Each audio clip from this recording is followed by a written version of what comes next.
Welcome to hard driving on the C64. Now, hard driving is a conversion from a coin-op.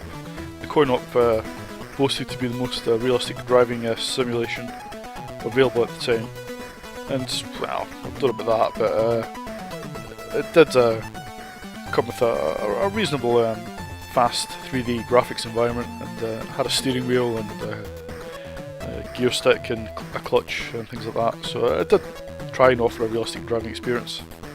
Now, obviously most of these features are lost in a home conversion because you're using a one-button joystick or a mouse or something. You know, at the time you didn't really have steering wheels and pedals. Well, certainly not proper analog ones. Not on those home computers anyway. So I've got to play with the joystick, and this is, well, obviously this defeats the purpose a little bit of the game concepts, but it'd probably be okay if as long as the core of the game is,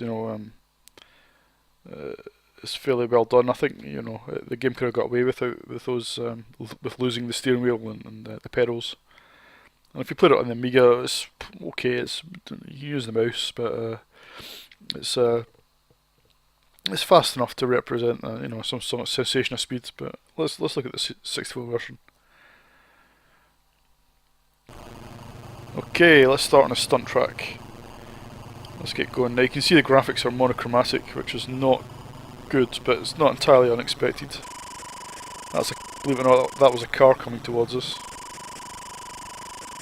Yeah. The frame rate itself is not too bad. I mean, it must be a good 3 or 4 frames per second, I think. I've seen worse frame rates. Certainly faster than Freescape. But and it looks quite smooth-ish. But this is because the game's compromised on the actual speed of the game. So instead of it feeling like you're going at 100 miles an hour, it feels like you're driving at 10, 15 miles per hour maybe.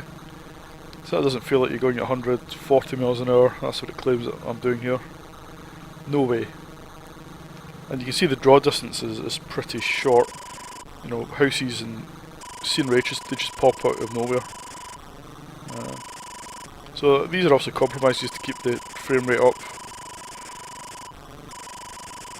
And you know what? This may have been acceptable if the game itself was playable, but it's not. You just end up skidding around from left to right. It's almost impossible to keep the car in a straight line and on the road. Now, for a game that's supposed to represent a realistic driving simulation, I mean, that's just not realistic. When you drive a car in real life, if you don't touch the steering wheel, it has a tendency to straighten itself out, and the car tends to drive in a straight line. It doesn't weave from side to side, not in a smooth flat road like this, so it's certainly not realistic from that point of view. You get such little control of the car that it's almost impossible to achieve these stunts. It's also impossible to almost avoid oncoming traffic. It's just luck whether you can avoid them or not. I mean, I'm trying to straighten myself up here for this. It's impossible.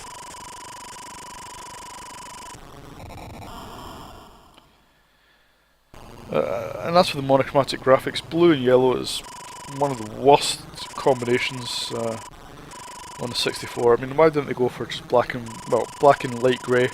I think that would have been a good combination. Quite easy on the eye, but blue and yellow is awful.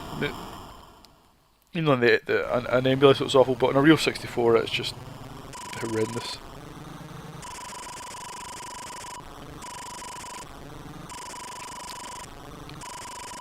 Now, do I think this is the worst race game of 64? No, actually. I think, despite all its many flaws, it does show some merit. I mean, the 3D graphics engine is, it's that shows some sort of merit, I think.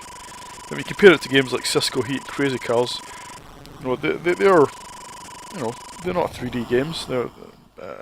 There's no excuse for those games to be as bad as they are. They're just terrible games.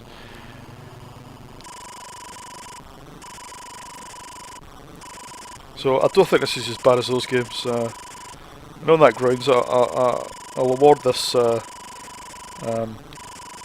0.5 out of 10. Yep. Which means it's half a point better than Cisco Heat or Crazy Cars, but which I awarded both those games 0. Well, I managed to make that loop, unbelievably enough, but I'm out of time. Thank heavens for that. Right, so that's hard driving for you. It's a terrible conversion. It was never really going to work, I think, as a 3D race game on a 64. Unless you played Stunt Car Racer, which of course was on a different planet compared to this game. But yeah, 0.5 out of 10. I think that's more than generous score for this game. That's all for this video.